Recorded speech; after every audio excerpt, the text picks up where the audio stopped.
hello to our audience of Melzone Radio Show. We are in Nantes, France, at Le Ferrailleur. Beautiful day, the sun is shining, and we are glad to welcome a band coming from Batley, West Yorkshire, England. I name Parasite, and we are with his singer, Aaron. Hello, Aaron, how are you?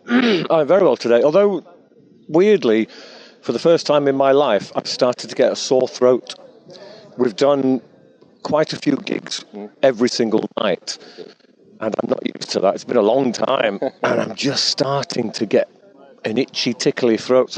But thankfully, this is the last show, so hopefully we'll get this out of the way, and then I can go home and relax. Okay. So cool. Can you first do a brief history, genesis of the creation of the band to our audience? Yeah, I got sent a piece of music from Danny, who I've known for years and years and years. He used to be a part of My Dying Bride's crew. Okay. And he was in another band that weren't really doing a great deal. So he sent me a piece of music saying, Aaron, I'm already singing on it, but I can't do death metal vocals. Could you do some death metal vocals on one of my songs? And I said, no problem. You're a friend, easy. So I did it, and it was great. And I thought the music was fantastic as well. And then he said, wonderful. So he sent me another song, then another song, and then another song. And then he came up, I think I came up with the name of the band from one of the lyrics that I wrote. Okay. And then he said, right, okay, I'm going to form a real band, because it was just him and a laptop. So I'm thinking, okay, because obviously I'm still in My Dying Bride at this point. Yeah. So I'm just thinking, I'm just helping a friend. It won't go anywhere, but you never know. And then a few weeks later, he says, right, I've got a band together. We're going to record a demo in Manchester. Yeah. Can you come along? So I said, yeah, okay, I'll come along. And we did the demo, and it was great. And then the demo went to record labels, and suddenly we got record label interest. And I'm thinking, this has suddenly gone out of control. And then the band was just formed. It just evolved and evolved and evolved. And at no point did I say, am I in the band? And at no point did they ask me, could I join? I just seemed to have become a member. Yeah. And here you are. And here I am, a couple of years later. Okay, that's very cool, very cool. Your first album, Forever We Burn, was released by Candlelight Spineform in 2024. Very well received, especially by fans of dark music. What surprises you most about the album's reception?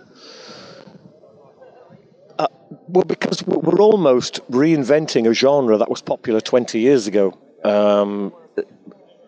I don't even know what that genre is, but people have been saying, it reminds me of things I used to listen to when I was younger, which is great. I mean, I don't know if Danny's purpose was to do that.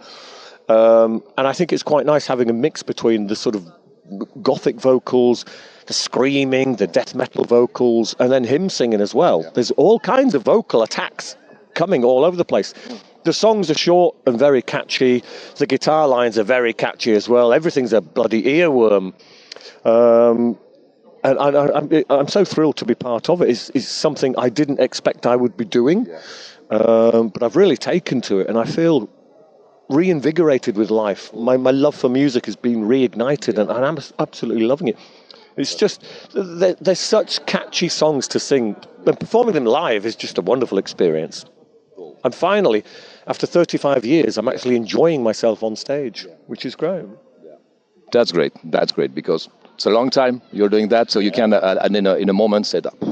But no, it is not. Okay, so talking about Gregor McIntosh, from Paradise Lost, of course, we know production played a significant role in shaping the album's sounds.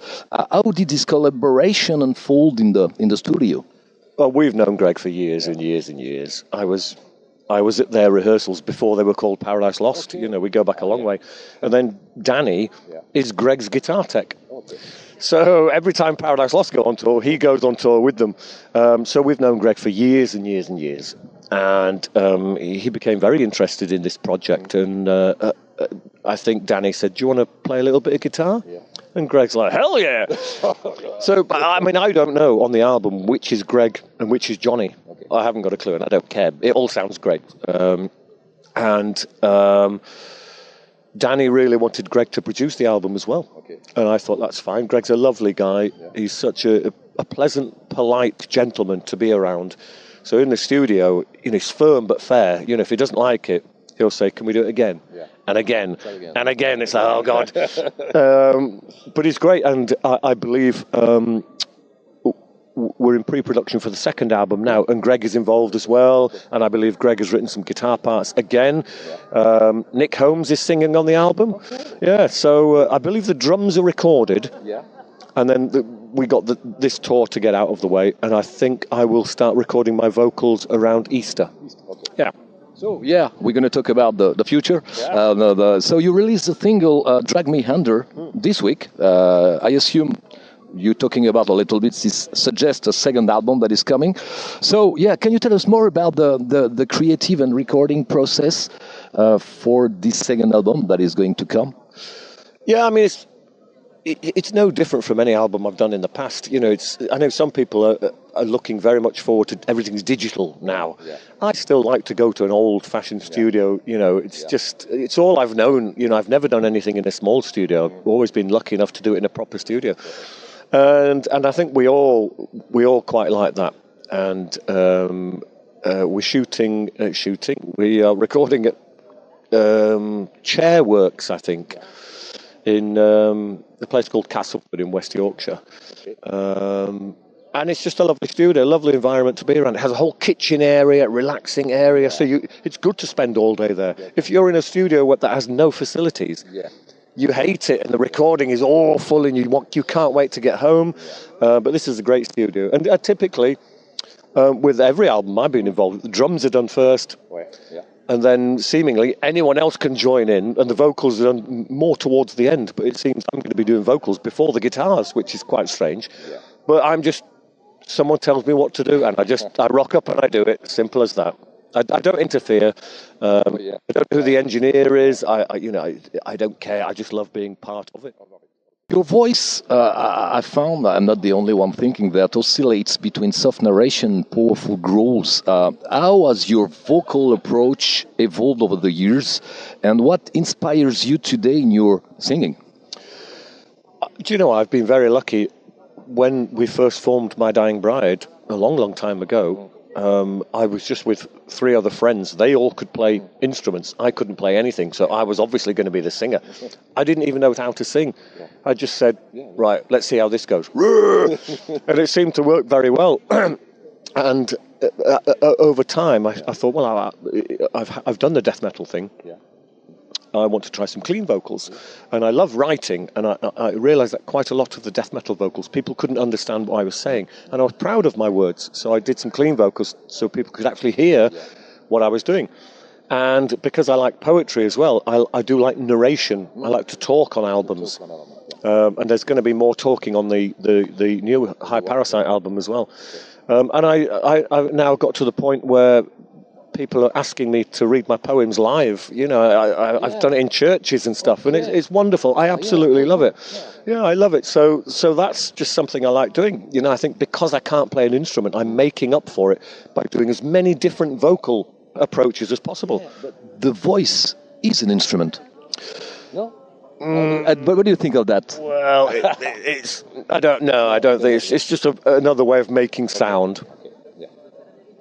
So, after decades in a very dark and introspective world, what still motivates you to explore new forms of musical expression? Well, when someone delivers such great music as Danny has, you can't help but tap your foot. And, it's just addictive, and you just think, I want to get involved in this. If I can somehow get involved in this, I'll do it. And so it's literally other people's ideas drift my way. And I jump on them like a passing ship, and I just become a passenger trying to enjoy myself while I'm doing it, and I think it's great. So, and I'm trying to be creative in my own ways as well. And I'm too lazy to learn now. I'm 57 years old. I'm not going to learn an instrument now. So I'll just do what I can with my voice, and so I will always seek other musicians to work with. I'm working with Joe Quayle, the cello player. A whole bunch of other people as well. I've got some very interesting shows coming up this year, some without High Parasite, all kinds of interesting stuff. Okay, so follow the social networks of the band. as an artist who has influenced several generations of fans, what advice would you give to a singer who wants to develop a vocal identity as unique as yours? Well, you've got to be dedicated to it, because if it's successful, you're going to have to do it for a long time. Yeah. And if you're doing it for a joke, you're going to have to be a very long joke. And if it's something very, very difficult to do, again, if it's popular, you're going to have to do it again and again and again. So you've got to really enjoy doing it. Okay. And for me, what helps with that is the words as well. If you're singing other people's words, it's still enjoyable, but not as enjoyable as writing your own words. Yeah. And obviously with My Dying Bride, I wrote all the words. With High Parasite, it's kind of 50-50 split. Me and Danny split the words. So that's great. So you've got to make sure you're enjoying it. Don't just do it for other people. Do it for you. For you. Yeah. It's for you. Yeah. If people like, that's cool. That's a bonus. That's a bonus, yeah. Okay. If you had to choose one book, one film, and one work of art that best reflects your current state of mind, which would it be and why? Well, that's you've given me no time to. Because normally books are either classics you read ages ago and you reread them, or it's. I mean, currently, I bought the entire works of H.P. Lovecraft, but I've only just begun. But it's interesting stuff. Victorian horror. It's a genre I've never been involved with at the moment, so I'm kind of enjoying that. Film-wise, I've just enjoyed again the latest Luc Besson Dracula film. Yeah, okay. Friends of mine, they've said no, it's awful, it's terrible, and I like Besson's films. And when I watched it, because they already told me it was terrible, I thought I don't give a shit. I'm gonna check it out. My opinion matters more than yours. I watched it and I thought it was great. Yeah. I thought it was absolutely great. Yeah, just watch it. Yeah. And what was the other thing? Book, film, work of art. Wow. But if you don't have it, no problem. There is, near where we live, is the Yorkshire Sculpture Park. It's beautiful. Okay. And there's some Damien Hirst on there at the moment. And I took my daughter, and there's a very intriguing statue, big, pure white unicorn with a gold horn. But the surprise, as you walk around the other side, it has no skin. And you can see all the bones and the muscle. Yeah, and suddenly I'm with my daughter, and like, ooh! But it's so dramatic. The impact is like that. It's made so you approach the nice side, and then you have to walk around, expecting it to look exactly the same. And then suddenly there's a shock. You can see the insides of the unicorn. It's beautiful.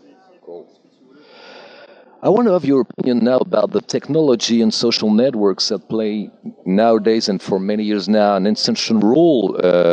How is Parasite adapting to these developments, and what role do you give these tools in your communication and creation, and what is your opinion about that? Well, I think it's just the way of the world now. It's like, we drive cars now because they weren't invented years ago. Yeah. We move with technology because it seems to help us out in our daily lives.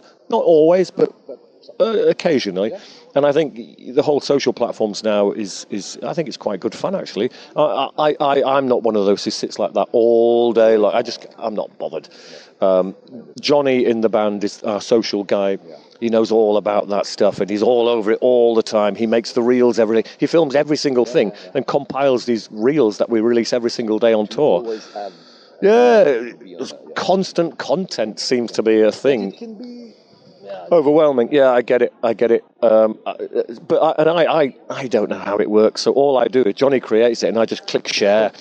I can't create my own. I just share everybody else's. I see a need for it. It's a good way. If you've got something to sell, it's a great way of publicising it, because you can do it relatively cheaply and get it to quite a lot of people. In the old days, you would take an advertisement out in a magazine like Rock Hard or something like that. That's quite expensive, and people seem to be buying less magazines. Yeah. So is it worth advertising in a magazine? I don't know. But the social platforms are good if you have something to sell. I'm not sure why people are on there if they have nothing to sell. Because if you just take photographs of your food every day and say, here's what I'm eating, I'm not sure why you're doing that. And people are desperate for likes. They just want likes all the time. And I think, well, don't be so needy. Just, it's like walking down the street saying, everybody look at me, everybody look at me. And it's like, okay. So, as many things, there is the bad sides and the good sides of the... It's the same. It's the same with all technology. Planes, we like flying around the world, and then the fuel is terrible for the... So, technology, we grab it, and we love it, and then we think about the consequences further down the line. Like AI now, we're thinking what's happening with AI. And we were just yesterday looking at artwork. I enjoyed doing artwork for My Dying Bride albums and other bands' albums. And now when I see what AI can do, I'm just thinking, how many artists are going to not lose their jobs, but just suffer? Because you've got to remember, if you use a piece of artwork on your album cover, you sometimes have to pay thousands to use it, to get the privilege of using it. Or bands who have less money will just click AI. Boom. That looks great. We've got skulls. We've got skulls. We've got the devil. We've got the logo, everything in 2 seconds, and it's done. I know. But it saves money, I suppose. But again, at some point in the future, we'll wish AI probably didn't happen. Yeah, it's a real danger for creation. Yeah. Okay. So if you could send a message to young musicians discovering Parasite, what would it be? Again, make sure you're enjoying being a musician. Funny enough, last night I was speaking to a girl who used to be in a band about 15 years ago, and I said, "Why did you actually leave?" And she said, I think I achieved what I needed to achieve, and then the fun disappeared. She dipped into rock and roll for a couple of years. She had a good laugh. She enjoyed it, and then she moved on to something else. So I think if you're going to form a band and you really want to take it places, make sure you're enjoying it, and preferably if the people on the same journey are lovely people, that's very helpful. Because if you start fighting, traveling in a van for hours and hours and hours is going to be bloody horrible. Something that, it's not a dream. Yeah, love the music and try and get on with the people who are doing it with you. Okay. So, we are, as I said, in Nantes, France, at Le Ferrailleur. You are going to play with the Old Tree, a French band. So, what is the near future for Parasite after this tour with the Old Tree? Well, we'll head home, and I will take my daughter to Ireland, because my family is Irish, and we try and go over there as often as we can. It's great. So we'll do that, and when I come back, she goes back to school, and I hit the studio and do the vocals for the second Parasite album, which should only take about a week, I suppose. Greg will be there, and the rest of the band don't need to be there. Danny will be there. Danny and Greg will get the vocals done, because obviously Danny sings as well. And then we've got some summer festivals. The album's been postponed, unfortunately, because we were going to do a November tour to promote the October album. Now there's no October album. Is there a November tour? I don't know yet. Maybe. But we'll see. But we're putting everything together. We still have to deliver the album at a certain date. So, we're going to be hitting the studio. Studio, summer festivals. Studio, summer festivals. Yeah. Okay, thank you. So this was Aaron from Parasite at Le Ferrailleur in Nantes. Thank you very much for your time, for your kindness. It was a pleasure to meet you for the first time. So thank you. Have fun. Take care of you. Don't forget to love every day. It's important. And take care of you. Thank you, Aaron. Thank you for your time. I appreciate it much. Thank you.